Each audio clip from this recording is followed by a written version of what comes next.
Hello and welcome to episode 97 of Ready to Mosh. I'm Gem G, and with me as always, the mint sauce to my mushy peas, it's Mr. Kev P. Oh, I'm not mint sauce. How rude. Okay, the mushy peas to my mint sauce. Is that better? Yeah, that's better. I don't like mint Okay. sauce. I know, but I'm just trying to keep it seasonal still. Okay. And local, you know. A local seasonality. Yeah, if you know, you know. Anyway, we have another Derby Altfest band interview for you today. And this time we're having a chat with John and Arran from These Wicked Rivers. Yeah, still don't know how we got the headline band that are closing proceedings on Sunday, but we did. And they are absolutely lovely people. And it was great chatting to them. So here's the interview. So as we get closer to Derby Altfest, we've got a great interview tonight. We have Arran and John from These Wicked Rivers. How are you doing, guys? Hello. All right, thank you. How are you? Yeah, we're good, thanks. Yeah, all good here. Thank you, brother. Glad to be here. So one of the things that kind of like I really want to know about is the aesthetics of the band and kind of like how you went for that sort of look that you've got. I think are you referring to sort of the stage setup, or yeah, kind of, yeah, the whole thing, yeah. I mean, we just dress in sort of clothes that we think look good, mainly.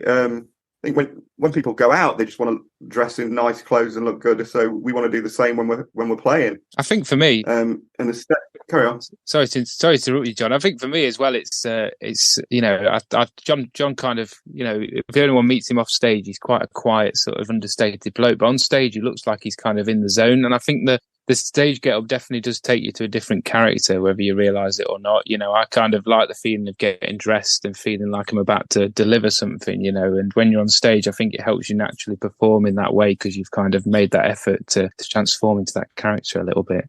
Yeah, and I think the stage setup with the lamps and all the drapes and stuff is sort of an extension of that as well. It makes us feel like we're somewhere else. I think it helps make people sort of feel a bit more at home with all the lamps and stuff knocking about, and makes them feel like they're part of it. And speaking of all your lamps and your stage setup, then how does it work with touring and moving all that around? Because you're essentially carrying a living room around with you. It means we have to take an extra car as well as a van.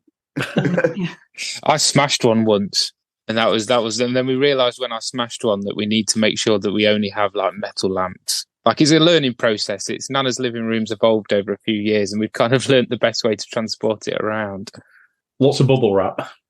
Yeah, well, I think we're on about maybe getting flight cases for the individual lamps, which might seem like overkill, but we played a festival once and we didn't bring the lamps, and there was nearly a riot. Aaron's managed to find from somewhere as well these incredible like plastic light bulbs that don't smash. I didn't even know that was a thing. No, I don't even know where I got them from. You know, I reckon I've met a bloke down an alleyway once, and I just bought a load of them. And now, thankfully, they've not died yet. But at some point, we're going to have to replace them, and I don't know where I'm going to get them from. So one of the other things with that is you sold a lot of the props off last year. Yeah. So are you going to go for a more scaled back look, or is it just kind of like let's do something different, or kind of like, you know, scale it back? No, we sold them for sort of raise money for the recording the album, but they were ones that we've sort of replaced. They were sort of older ones that we'd used at a lot of shows. They probably weren't going to make it through many more shows and being transported around in the van and stuff. Something nice for the fans to get hold of as well. So, but yeah, we're not scaling it back. Definitely not. No, I think if anything, me and John are always planning, and the rest of the boys, to just kind of take it to another level. You know, I think particularly with the, you know, with the band growing as well as it has been, we want to make sure that fans that are coming back are getting a different experience, and that they feel that they're kind of growing and seeing the band grow each time they see them. So yeah, it's more a case of, I think Rich is very keen, our keys player, to get a drinks globe, and we've got a hat stand, and you know, we're just going to keep growing it and just see where it goes, really.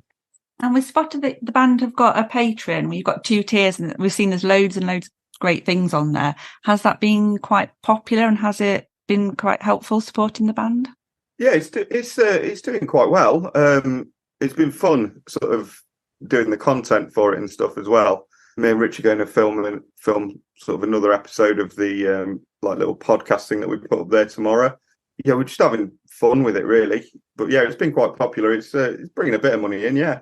And the guitar lessons as well that are out there, are they taken off as well?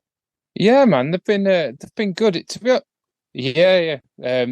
Sorry if my connection's a bit dodgy. I could feel it. The energy on the boat's not gone well. But yeah, they've been really good. It's been nice, to be honest, to be able to connect with fans on that different level. And a lot of them want to take apart River songs, and it's an interesting process because a lot of them are muscle memory for me at this point. A lot of it's performance based, sort of how I like.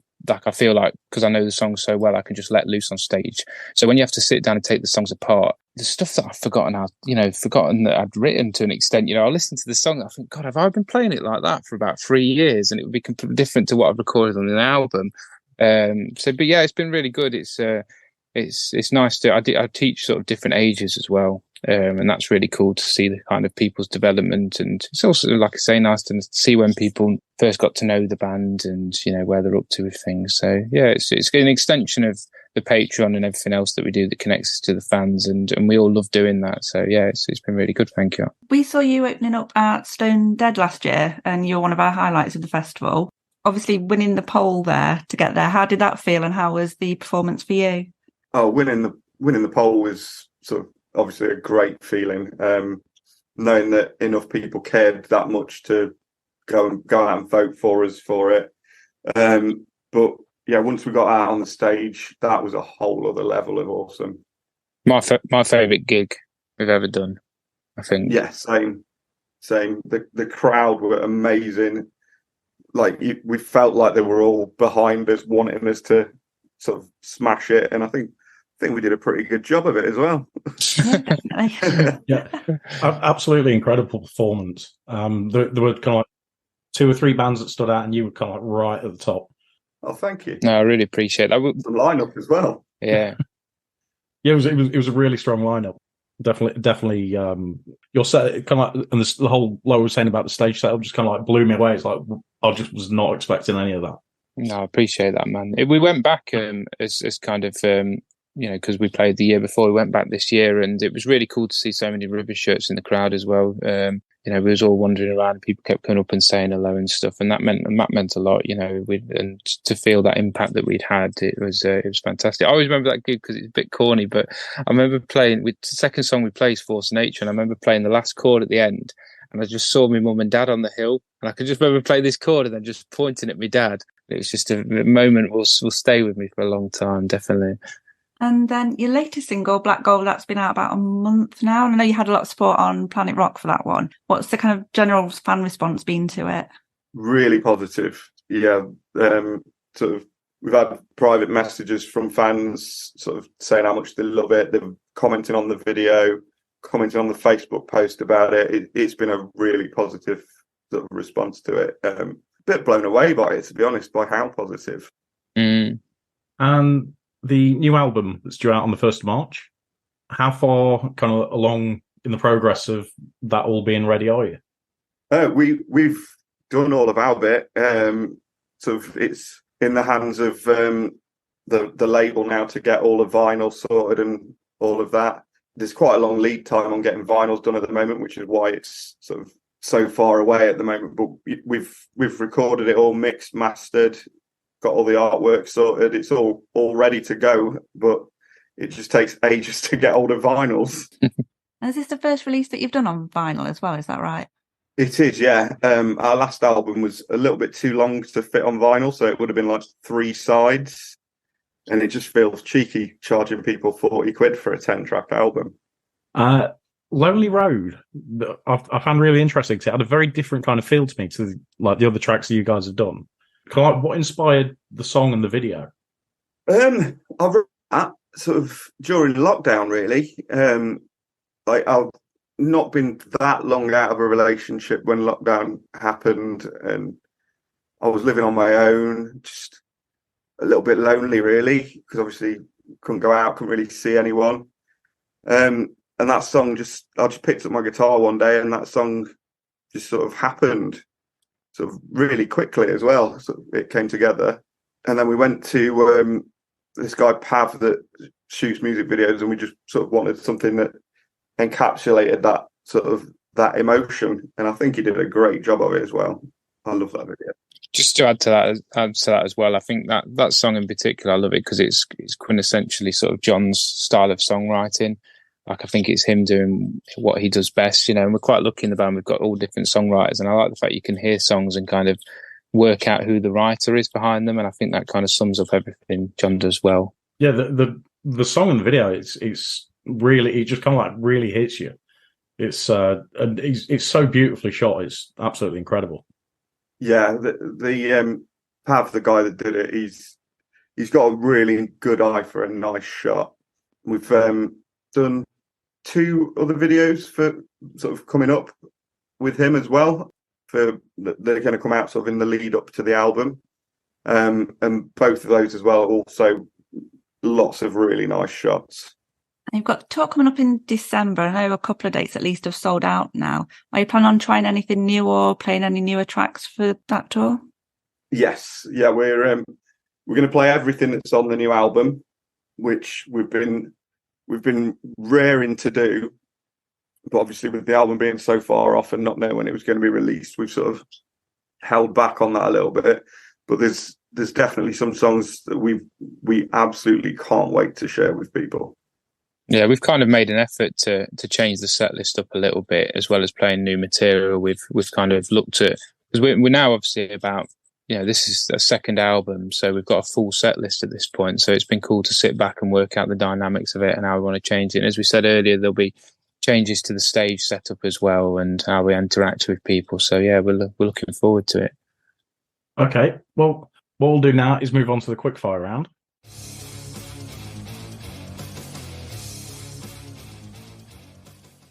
So we've got a series of very random questions. Hopefully you've never been asked these before. And just say whatever comes into your mind. Okay, this will be interesting with Aaron's slow connection. First one then is, what would be your dream tour lineup? And you can include yourselves on that if you want to. I think for me, it'd have to be like probably the Stones, Aerosmith, Rival Sons, and then us opening. I'd probably have us opening, Blackstone, Cherry, and Lynyrd Skynyrd, Blackstone, and I'd want Skynyrd about 1974 if that's possible. Hope that's possible. Yeah, both good lineups there. They are. And what is your pre-gig ritual? For me, it's a vocal zone, do my vocal warm-ups, drink a lot of water. That's sort of pretty much it, really, for me. I sort of try and stay quite quiet backstage other than doing my vocal warm-ups. And then the rest of the boys just taking the piss out of me. I think that's there. Yeah, but taking the piss out of John. Yeah, taking the piss out of John's very important. I normally do some high kick practice, and I normally spin on one leg for a little bit, and then I'll say a prayer for me and the rest of the boys and the rest of the team. Do you have a hidden talent? I don't think I do, to be honest. I'm pretty good at spreadsheets, but I don't know if that counts. That absolutely counts. That is the least rock and roll hidden talent. I don't know, for me. I don't know, to be honest. I'm trying to think. I really wish I had one now. I might have to learn one. I'm quite good at managing angry young men, because that's what I do for me. But that's not really a hidden talent, is it? Because I get paid for it. Well, there must be opening locks. Yeah, there you go, Aaron. Opening locks. And don't forget about your beatboxing. Oh, no. Yeah. Oh, God. John does beatboxing during practice, and I hate it. I hate it so much. I nearly hate it as when he sound checks with Wonderwall. Them two things. What was the first gig you ever watched? First gig I ever watched would have been, I would have been pretty young, and my mum and dad took me to see the bootleg Beatles. They were really good, actually. And then the first one I went to without my folks would have been pretty embarrassing, but the Lightning Seeds. Oh, there's nothing embarrassing about that. I saw them at Glastonbury this year, and they were incredible. Yeah, they were good at Glastonbury, yeah. Mine was Whitesnake in 2005, supported by The Answer. That's definitely for you, that one, isn't it? That's a good one, yeah. If you could only eat one food for the rest of your life, what would it be? Oh, God, that's difficult. I'd probably say Mackey's, to be honest. Mackey's triple cheeseburgers. Mine would be mac and cheese. Nice, yeah. Solid choice. If you were invisible for a day, what would you do? It's a tough one. You go first, Aaron. I've been first every time. I'd call in sick to my boss and say that I can't work because I'm invisible, and I'd just chill on the boat with my cats, my pants, listen to vinyl. You wouldn't even need your pants on. You'd be invisible. Yeah, but I don't want it to be sordid, John. I'd probably, if I was invisible, just go around and chill out on Aaron's boat without him knowing. Yeah, but would you be naked? Oh no, I wouldn't know you were there. But would you be naked? Yeah, absolutely. Oh, that's horrible. It ruins my naked day. That does. That is definitely a good. That's such a great answer to the invisible question. What song do you wish you had written? There are quite a lot of songs I wish I'd written, to be honest. There's a song called Lady May by Tyler Childers that I've been listening to quite a lot recently. That's an absolutely beautiful love song. I really wish I'd written that. I really wish I'd written Damien Rice's entire first album as well. What about you, Aaron? I think my immediate feeling is there's probably two. The Boston Foreplay Long Time, because I just think that's the ultimate sort of 70s classic rock song, and then probably Thick as a Brick by Jethro Tull, like the full 46-minute version.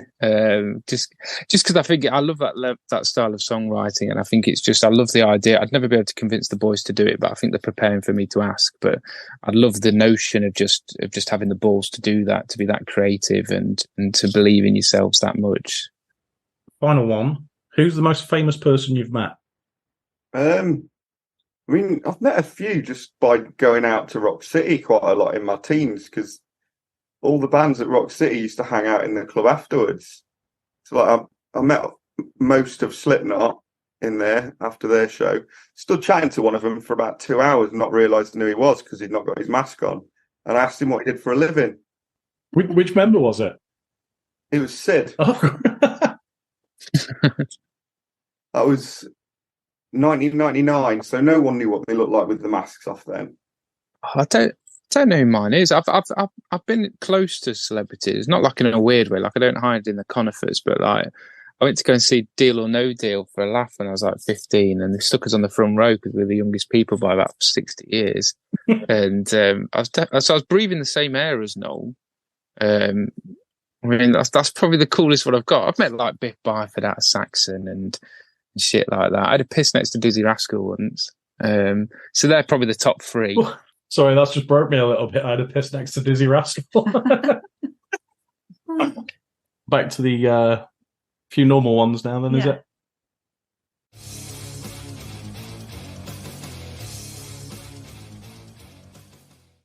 Right, so just looking ahead to Derby Alt Fest then, I know you said you're going to play some new stuff on the December tour.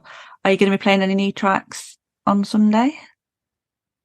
We'll be playing some of the stuff from the new album, but it's stuff that we have been playing sort of a bit already in the build-up to Alt Fest. So that'll be a mixture of sort of old stuff, new stuff, sort of a bit of a greatest hits, if you will. And how does it feel to kind of be not just the headline band, but the closing band as well? Yeah, that's pretty awesome, to be honest. I think we've been playing at the Hairy Dog sort of for a long time. Since we started, we've been sort of playing shows at the Hairy Dog. So for them to have the belief in us to ask us to headline their show, their festival, it's pretty lovely, really, to be honest. I think the venue as a whole means a lot to us. You know, I was kind of helping out there when I first met John, and I was like 21. You know, and I think we've got a big connection to it. And you know, the show at Alt Fest and also our show on the tour, you know, will feel like really big shows to us. You know, we feel very connected to the Hairy Dog in Derby. So yeah, feel very privileged to be asked, and looking forward to hopefully delivering what it deserves. And are you going to be around kind of just on Sunday or any other days for the festival? And is there anyone you're looking forward to seeing there? I think, to be honest, I think we're just going on the day that we're playing. I don't know if we're allowed to go on the other days, are we? He's such a nice boy, and he's like, I don't want to ask. I'm looking forward to seeing Luna's Kiss. I think that'll be good. There's a lot of bands on that Sunday that I've not seen before, so I think I'll go down relatively early on the day and try and capture some bands and get a feel for the vibe. And final one, you're also playing Call of the Wild next year. Have you got any more festival slots confirmed, or are you just focusing on your own shows? I don't think there's anything confirmed yet. I think we're going to try and pitch for a few others, but the main focus will be on our own shows and possibly playing other countries, maybe, but nothing's confirmed yet, really. Mm-hmm. We've got a lot of stuff in the pipeline, particularly with the album coming out in March. We're really excited about all the planning around that. And as John alluded to, we might wander over might take an entire old woman's living room across Europe, but we'll see what happens first. Yeah, you are going to need all of the bubble wrap in the world for that. all of the bubble wrap. Okay, so it's been an absolute pleasure chatting to you, John and Arran. Thank you so much for coming on, and we're looking forward to seeing you headlining Derby Alt Fest. It's been a pleasure, and we look forward to seeing you there. Big love, guys. See you soon. Well, we hope you enjoyed that episode. Thank you very much for listening. Don't forget you can find us on Instagram, X, that used to be Twitter, if anybody cares, Threads, and that's at Ready to Mosh Cast. And we're also on Facebook, TikTok, and YouTube at Ready to Mosh. So keep an eye on all of the socials for everything that's happening at Derby Alt Fest. Don't forget to give us a 5-star review, say something nice, always helps. And we'll be back soon with another episode.